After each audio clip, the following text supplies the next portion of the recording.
Em homenagem ao mês das crianças, o Jornal da Manhã vai mostrar agora uma modinha bem bacana entre a meninada, fazer os próprios brinquedos, um estímulo à criatividade e planejamento logo na infância.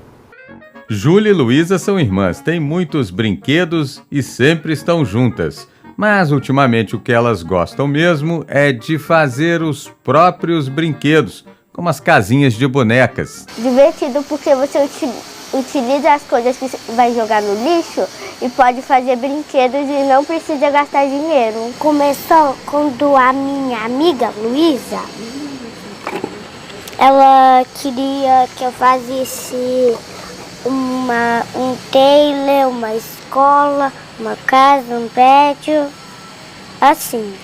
Aí depois eu comecei fazendo. Surpresa com a decisão das duas, a mãe teve que se virar e achar um espaço para elas criarem uma oficina na área externa do apartamento. Luciana passou a guardar caixas e mais caixas, a comprar tintas e todo tipo de material que serve de inspiração para as filhas.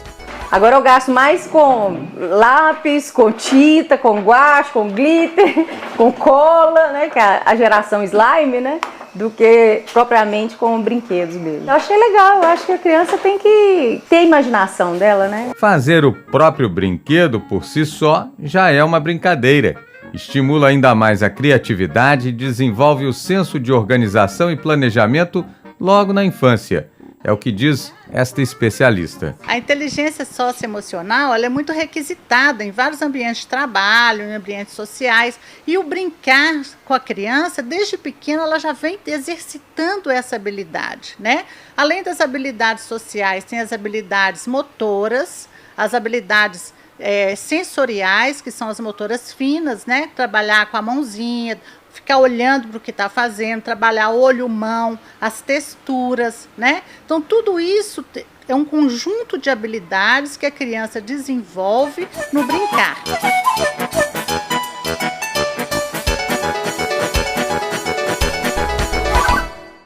No Giro Rural de hoje, você vai conhecer um pouco mais da cultura da viola, a atração do festival Minas a Queijo e Viola.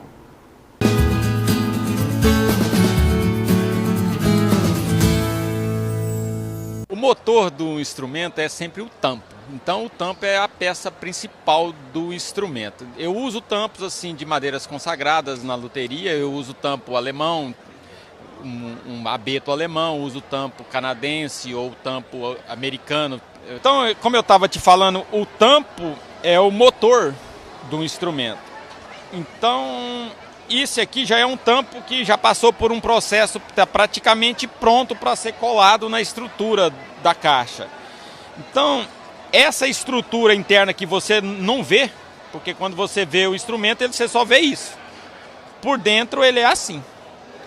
Essa estrutura aqui é uma estrutura que a gente fala uma estrutura harmônica, o que produz a estrutura sonora, depende de como são coladas essas barras aqui em cima do tampo. Mas aí você usa madeiras para tampa, para o cabo, que são madeiras diferentes, tem que ter densidades diferentes. Exatamente, para cada peça do instrumento a gente utiliza um tipo de madeira adequada para aquele tipo de função que ela exerce dentro do instrumento. Então, por exemplo, para o braço a gente tem um tipo de madeira que tem que ter estrutura, que tem que ter uma rigidez. A escala é uma madeira mais densa ainda. Esse aqui é um instrumento que eu fiz, a mais recente que eu fiz para mim. Eu tenho alguns instrumentos que eu fui fazendo ao longo desses 15 anos, então eu tenho vários. Mas essa aqui é a mais recente que eu fabriquei. É um instrumento bem especial. Tem um tampo alemão, uma roseta de madrepérola negra, é um fundo e lateral de jacarandá da Bahia, um braço de cedro com um reforço de... Essa aqui é uma peroba rosa, uma escala de ébano, traços inox, tem um trabalho de marchetaria, tem um tigre bem desenhadinho aí, tá vendo? É um instrumento bem diferente. E todos esses detalhes do violão, da viola, do instrumento, até esses que parecem uma pinturinha, assim, na verdade é também madeira. Isso aqui é uma machetaria, a gente junta pedaços de madeira e esse filete aqui é totalmente madeira. Então tudo que a gente está usando no instrumento é madeira. O que não é madeira aqui é o quê? Isso aqui é uma balone, um marisco.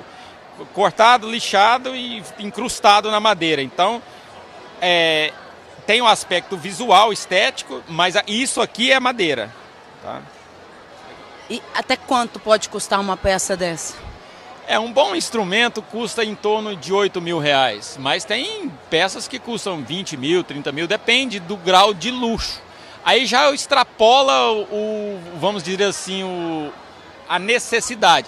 Porque às vezes a pessoa fala assim, eu quero um instrumento personalizadíssimo. Eu já fiz instrumento que tem letra de ouro, que tem madrepérola, que tem joia, que tem tudo quanto é. Então isso aí é um custo de luxo, é um custo elevado, mas não significa necessariamente que você precisa disso para tocar o instrumento, né? E é tudo artesanal? Tudo artesanal, faço tudo no ateliê, tudo à mão, tudo eu trabalho sozinho, então é tudo artesanal. Quanto tempo para concluir um instrumento?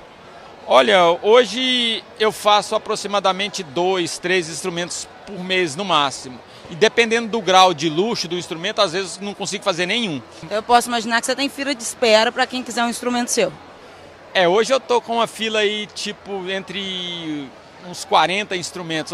Hoje o prazo médio de entregar um instrumento é em torno de 8 meses a 1 ano e meio aproximadamente. Gente, o curioso é que o Gesiel começou há cerca de 15 anos. Ele era analista de sistemas, não vivia desse universo da música, dos instrumentos. Mas aí um dia ele quis comprar, porque ele toca, comprar um instrumento, e não gostou muito bem do material que recebeu, da peça que recebeu. Aí a pessoa falou para ele assim, como é que é? Então faça você mesmo. Aí você decidiu fazer, mas fez bonito, né? Eu mandei fazer um instrumento e o rapaz veio um instrumento muito diferente do que eu tinha encomendado, né? E o instrumento paguei caro na época, em 98 o dólar era 1 para 1, né? Então, quando fez aquela brincadeira de equiparar o real ao dólar, eu paguei tipo $4.000 no instrumento. Então era um luthier famoso, mas veio um instrumento muito aquém do que eu gostaria do que eu estava imaginando, na verdade, né? Aí devolvi o instrumento. Aí 6 meses depois veio um segundo instrumento pior do que o primeiro. Aí eu fui reclamar com o rapaz e ele falou, você é muito enjoado, você devia aprender a fazer para você ver o trabalho que dá. Aí eu encarei e hoje eu estou fazendo só instrumento. 15 anos, largou todo o resto. Todo o resto, exatamente.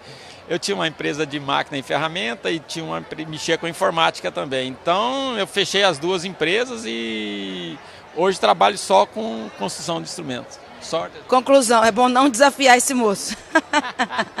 Mais ou menos assim. Mas eu acho que todo desafio é importante. Quando você encara como oportunidade de crescimento, então assim, eu acho que é bem válido. Tá? Toca pra gente um pouquinho?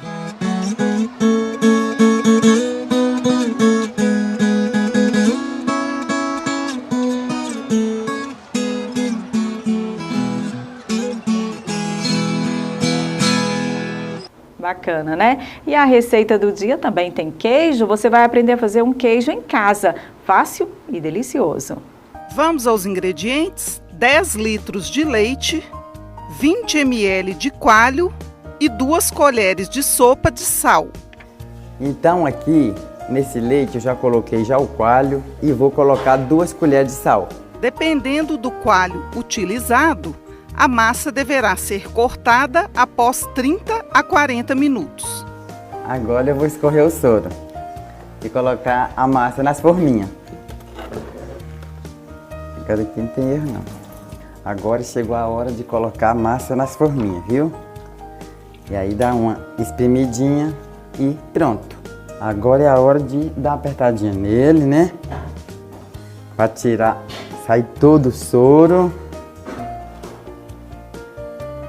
E depois você pega, vai virando, vai espremendo para ele ficando bonitinho. Para ele não ficar com um buraquinho, ele tem que ter o quê? Ele tem que estar bem coadinho, bem aciadinho. Que tiver qualquer, né? Qualquer coisinha que tiver, ele vai inchar, vai ficar cheio de buraco, né? A Emater orienta que o soro, que é o resíduo desse processo de fabricação do queijo, não seja jogado na pia, e sim seja utilizado na alimentação animal. O queijo deve ficar guardado na forma por 2 dias. A Emater orienta que o queijo guardado em geladeira seja consumido em no máximo 1 semana.